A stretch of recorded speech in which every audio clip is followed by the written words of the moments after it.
Très heureux de vous retrouver dans le cadre de cette grande édition du journal sur Canal Congo Télévision. Direction hémicycle du Palais du Peuple pour parler de la question orale avec débat adressé au ministre des Transports et voie des Communications Chéribé Okende Wasenga au Sénat par les honorables Denis Kambaye Chimbumbu et Victorine Luese au sujet de l'accord signé entre la République démocratique du Congo et le Rwanda pour faire des Goma les principales hubs de la compagnie aérienne rwandaise, ainsi que sur la suspension des vols sur Kananga par certaines compagnies d'aviation qui autrefois exploitaient cette ligne. Autre précision dans cet élément des reportages. Suivez.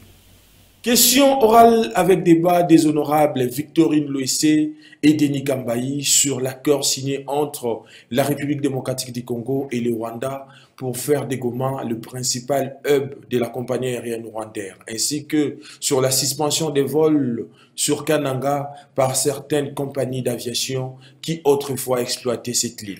Pour le ministre des Transports, cette situation est un corollaire de la loi de l'offre et de la demande consécutive à la décision du chef de l'État saluée par le peuple congolais et concrétisée par l'arrêt ministériel numéro 007 portant fixation des tarifs aériennes sur les réseaux domestiques en République démocratique du Congo, pris par le ministre ayant l'économie dans ses attributions. Prévoyant à la baisse les prix du billet d'avion, un délai de 48 heures a été accordé au ministre pour répondre aux préoccupations soulevées par les élus des élus. Il s'est dénoté que le ministre de l'Intérieur a été aussi interpellé sur son ingérence dans les bons fonctionnements des institutions provinciales ainsi que la problématique de l'organisation et les bons fonctionnements de la police nationale congolaise, la recrudescence de l'insécurité dans les Grands Kasaï et aussi la politique du gouvernement sur la gestion des territoires en République démocratique du Congo. Victorine Luese voulait savoir du ministre l'ambition légitime de mettre en place une compagnie aérienne nationale à la dimension de notre pays et abandonner en faisant de Goma le principal hub des Rwandais. Quels, messieurs les ministres, les projets du gouvernement dans les domaines du transport aérien, puisque c'est les seuls qui peuvent relier la capitale à toutes les provinces, étant entendu que routes, rails, lacs et fleuves ne peuvent plus être compatibles parmi les voies de communication en République démocratique du Congo. Ensuite, la sénatrice voulait savoir, dans l'accord de coopération entre Rwandais, quelle est la place de la DGM, de la police nationale congolaise et des FARDC, plus précisément l'aéroport de Goma, et il soumis au principe d'extraterritorialité. Pour Denis Kambaye, l'auteur de cette deuxième question, cette décision pénalise la population du Kasaï central dont il est l'émanation. Voilà qui justifie son invitation lancée pour pouvoir éclairer la lanterne de la population à ce sujet. Et quelques sénateurs n'ont pas manqué de s'exprimer au sujet de l'interpellation du ministre de l'Intérieur, Daniel Asselo, au sujet de la montée de l'insécurité en République démocratique du Congo. Suivez donc tour à tour les honorables sénateurs Valentin Guéringo et Médard Aouchaï. Nous ont offert en invitant les ministres, le vice-premier ministre de l'Intérieur ici pour une question orale avec débat. Et j'ai posé trois préoccupations essentiellement. Une préoccupation sur les comportements de policiers de tout l'âge. Et là, je me suis dit que l'image d'une ville pour un visiteur, c'est entre autres par la présence des agents de l'ordre, leur habillement et leur comportement. Et la deuxième préoccupation, c'était sur la désignation de bourgmestres. Parce que, conformément à la loi, les bourgmestres sont élus. Étant donné que les élections de bourgmestres ne sont pas encore prévues, les bourgmestres doivent être nommés par ordonnance du chef de l'État. Il se fait malheureusement que nous constatons par-ci, par-là, certains gouverneurs nomment les bourgmestres. C'est comme ça que j'ai attiré l'attention du VPM de l'Intérieur pour qu'il puisse s'assumer par rapport aux attributions qui sont les siennes par celui qui propose au chef de l'État et le chef de l'État prend l'ordonnance. Et la troisième préoccupation, c'est sur les crises persistantes entre les assemblées provinciales et les exécutifs provinciaux au niveau des provinces. J'ai relevé l'article 19 de la loi sur la libre administration qui prévoit en cas de crise persistante ce que le vice-premier ministre doit faire plutôt que de se permettre soit de suspendre un gouverneur ou de fermer une assemblée provinciale, qu'il se réfère à la loi pour trouver la solution idoine. Je pleure l'Ituri qui a plus de 20 millions d'habitants. Aujourd'hui, l'Ituri est abandonné. Vous savez des territoires d'Aru, de Mahagi, de Mambasa, de Djougou, de l'Ituri et leurs assistants, ainsi que les bourgmestres ne sont pas payés. Et ils sont abandonnés. Les femmes, certains, au fil, les enfants qui étudient dans les artistes, dans les écoles primaires et secondaires et même à l'université sont chassés. Qu'est-ce que ces gens ont fait pour qu'ils ne soient pas payés? Ce n'est pas normal. Nous avons le gouvernement de la République et nous acceptons le gouvernement de la République. Mais que ce gouvernement fasse le travail à travers toutes les prophéties provinces du pays, dont l'Ituri. Moi, je suis l'émanation du peuple iturien de la province de État des droits en droit congolais, tel est l'intitulé de l'ouvrage du professeur Léon Odimola, porté sur fonds baptismaux. C'est samedi 11 juin 2022 par le président de l'Assemblée nationale, Christophe Mbosso Kodiapwanga. C'était dans la salle du spectacle du Palais du Peuple. Suivez. Je porte sur les fonds baptismaux cet important ouvrage intitulé « L'état des droits en droit congolais ». Je te souhaite bon vent. Merci. Portant sur les fonds baptismaux, cet ouvrage du professeur Léon Odimola intitulé « État des droits en droit congolais », le président de l'Assemblée nationale, Christophe Mbosso Kodiapwanga, a exprimé sa volonté d'encourager tous ceux qui sont dans les domaines du savoir, car, dit-il, en sa qualité de député national, utilise les savoirs pour doter les pays des lois et règles. 3 ouvrages que nous venons de baptiser sont des ouvrages qui s'adressent à des réalités pratiques. Réalités pratiques qui concernent notre vie, la vie aussi de nos institutions. Parce que ces livres-là viennent aider le législateur que nous sommes, viennent également aider le magistrat, ceux qui pratiquent le droit et ceux qui votent aussi la loi. Ces livres-là, voilà l'importance de ces livres, que ce sont de nouvelles connaissances, des connaissances de la réalité qui viennent d'être mises sur le marché. Nous sommes venus honorer les auteurs de ces livres et nous, comme Parlement de l'Assemblée nationale, on se sent plus honoré du fait que le lieu, le haut temple de la démocratie, ait été choisi à plusieurs reprises comme un centre de vernissage pour venir honorer les chercheurs congolais, les scientifiques congolais. Ça nous a fait honneur et c'est pour cela que nous avons décidé d'acheter 1500 livres, auxquels nous allons ajouter 300 livres pour notre administration, ce qui fera 1800 livres que nous allons acheter. Et nous avons dit, l'Assemblée nationale est disposée à accompagner tous les chercheurs congolais. Tout à fait autre chose à présent. Le président national de la Ligue des jeunes de l'Union pour la démocratie et le progrès social, Amici Adolphe Makutano, était descendu 2 jours durant, donc du jeudi et vendredi 10 juin 2022, dans différentes bases de jeunes de ces partis politiques au pouvoir. Une descente qui s'inscrit donc dans le cadre de la redynamisation du parti face aux échéances électorales à venir. Maxime Akabou était là pour les comptes de Canal Congo Télévision et Radio Liberté Kinshasa.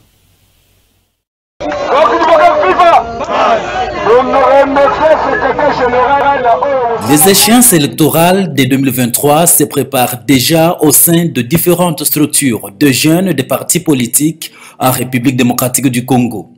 À l'UDPS, la Ligue des jeunes de ce parti présidentiel, guidé sous le leadership éclairé de son président national, Amissi Makutano Adolphe, s'élance à la redynamisation des activités du parti dans l'objectif d'améliorer considérablement le score électoral par l'UDPS au scrutin de 2023. Ainsi, un véritable chef, Amissi Makutano Adolphe a effectué les descentes sur terrain dans les différentes bases où œuvre le jeune de ce parti politique à Kinshasa, la capitale, pour les sensibiliser sur de nouvelles orientations stratégiques en faveur d'une écrasante victoire en 2023. Amissi Makutano Adolphe éclaire l'unité au sein du parti reste la clé pour espérer atteindre les objectifs fixés. Soki tozali liboke tata mokonzi azali makasi soki tozali kokabwana boyebake fragilité pe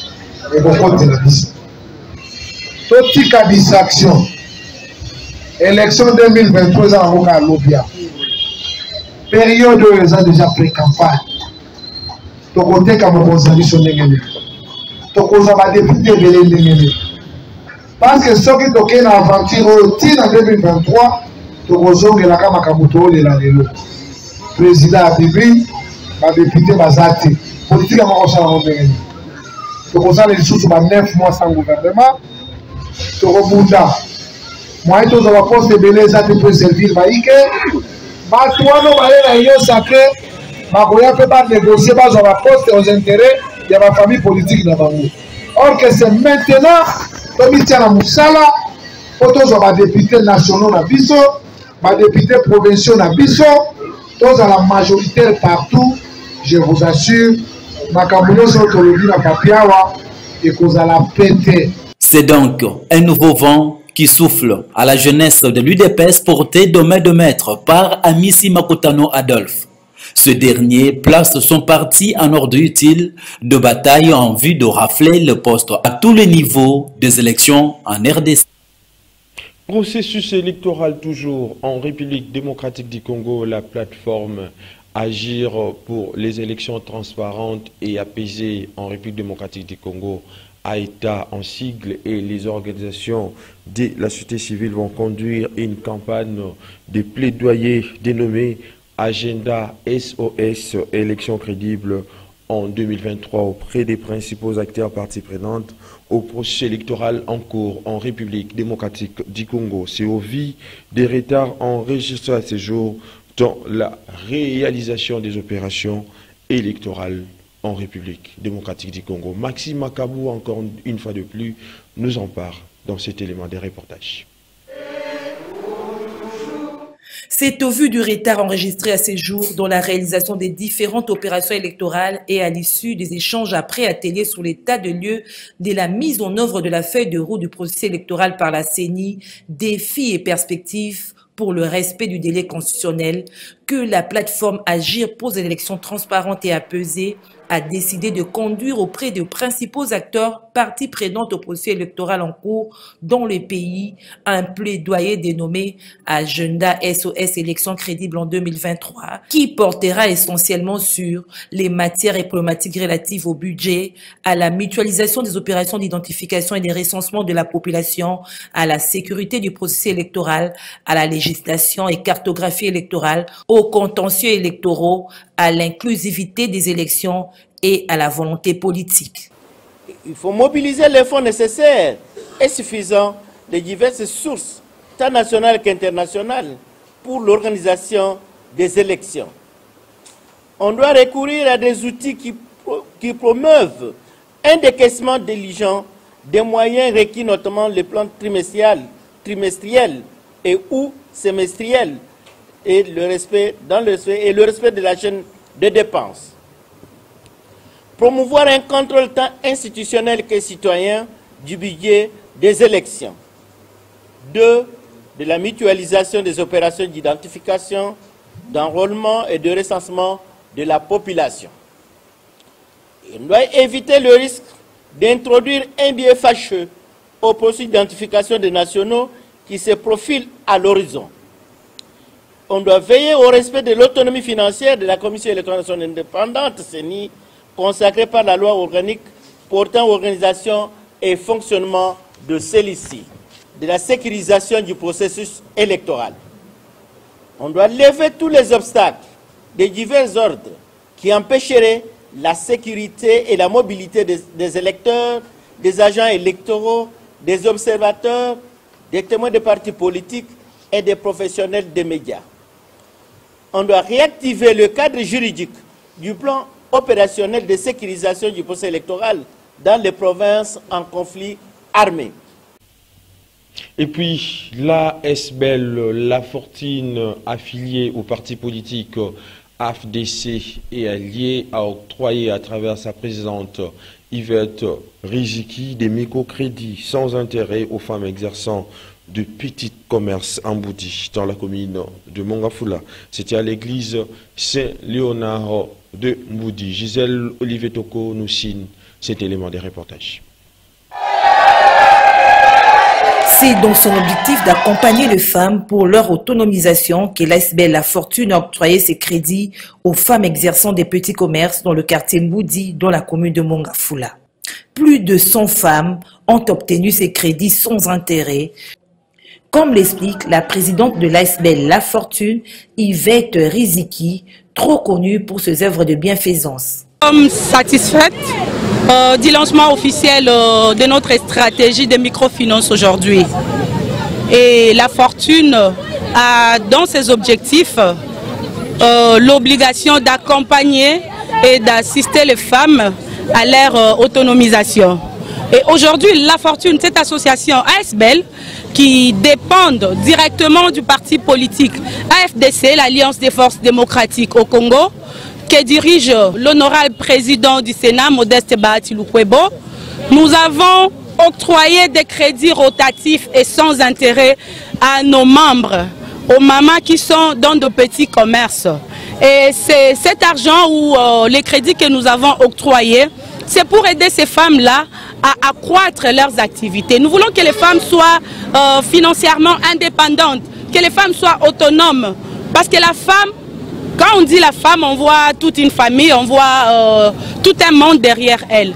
Et avec son petit commerce, elle peut aider sa famille et elle peut être financièrement autonome. Les bénéficiaires de ces crédits qui leur permettent d'augmenter leurs revenus expriment leur joie.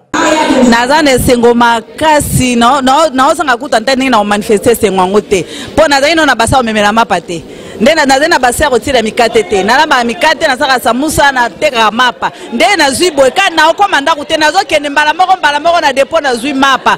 En tout cas merci azongisa ebele place outi nazali sengoma kasi parce que naza mama oyo nateka déjà badakala naza mama mumbungu bassin nanga oyo eza pona musala nanga ya koteka enveloppe nanga oyo ezali pona kobakisa mbongo nanga oyo nasalela musala nazwa na esengo mingi parce que mama Riziki akaniseli biso na mwa moke oyo tosangisa na mbongo na biso. En tout cas nasepeli mingi mpo aza mama sociale na oyo asali mpo na biso vraiment tosenge merci mingi koleka. Notez que l'ASBEL La Fortune est affiliée au parti politique Alliance de forces démocratiques du Congo, AFDC, du sénateur Modeste Bahati Lukwebo.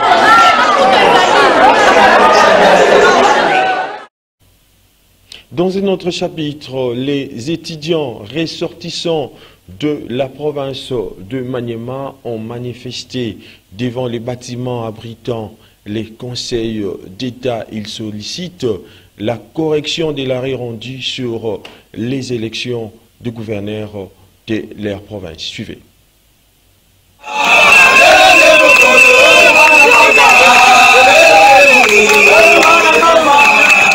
Ils étaient venus nombreux devant le bâtiment abritant le Conseil d'État.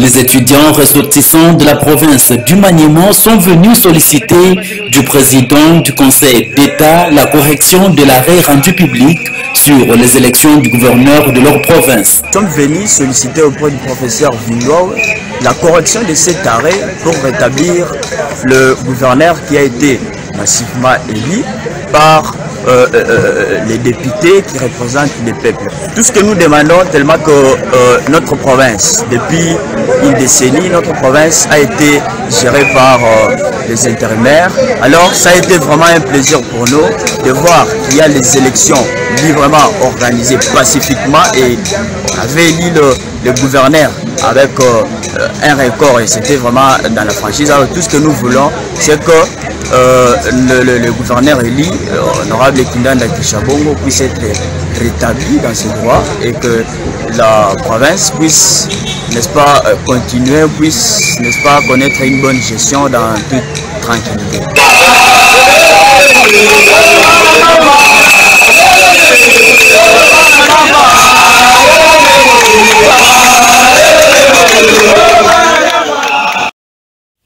Et puis pour terminer, insécurité dans la commune de Makala, de jeunes délinquants qu'on a appelés Kuluna ont attaqué une famille en pleine veillée mortuaire vers des heures du matin. Ces malfrats ont apporté une somme de 1 500 $ réservée pour l'enterrement du défunt. Suivez. Alors qu'ils étaient rassemblés pour une veillée mortuaire, sur l'avenue Kimpalampala numéro 20 au quartier Makassi dans la commune de Makala. Les membres des familles du défunt, les voisins du quartier, amis et connaissances ont été attaqués vers 2 heures du matin par plus de 20 inciviques communément appelés Kuluna, accompagnés de 2 hommes armés. Ceux hors la loi leur ont tout ravi, argent, téléphone et autres biens de valeur. Le problème est quoi? Il est biso d'un comme à 2 heures du matin. Donc il va couler na bayo côté la biso basaki plus de 30 na 2 policiers. Bayo côté li biso ba boto li biso biloko tozana matanga awa to kufeli papa na biso. Mbongo nyonso to ngato sombe na cercueil. Nyonso ba memi. Tozalaki na 1 500 $ nyonso na kati ya saki. To ngato sa dépense nyonso ya sali ba téléphone nyonso ba memi. Papa ka songo tele la biso likambu oyo. Na makala tozana kimia te.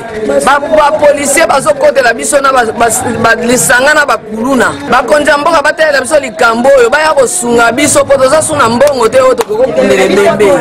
Bembe fale bima samedi tozana mbongo te batamtema mawa boya osunga biso. Papa biso na 2 heures to ngato kufa. Tozana matanga koko le biso akufi. Ba côté biso na 2 heures mbongo to kundela matanga fake bimalobi samedi. Mbongo ekei basali sabotage babuki porti, babuki bakati bala maboko neza bango tumisi bazana hôpital donc mbongo nyeso ekei. Toza kuti na bande te suka te. Mais kama ba mebo te bo fa même na porte ndako bazo kanga. Donc bazo kanga na dege moko sande même to na matanga mais donc moyen te. Ba côté na buto boto ya biloko ba côté ba pareil kei ko kato no machette. C'est normal te. Donc makala kimi za te fo bo chande be élément ba zaki bolongola wotina be élément mususu. Pour butu moy bazo kanga. Oteleka na nzela bazo kanga. Mais ça la raté. Na mboko l'état la to zate. Face à ce phénomène Kuluna persistant dans la commune de Makala, malgré toutes les opérations de traque de ces jeunes délinquants, les autorités judiciaires d'appliquer la loi pour mettre fin à cette insécurité. Fin de cette grande édition du journal télévisé sur Canal Congo Télévision, coordonné par Gisèle Olivier Toko. L'édition a été assurée par Émile Mouyaya, réalisée par Fiston Atunga. La prise de vue a été assurée comme d'habitude par Olivier Longango en leur nom, ainsi qu'au concours de la rédaction de Canal Congo.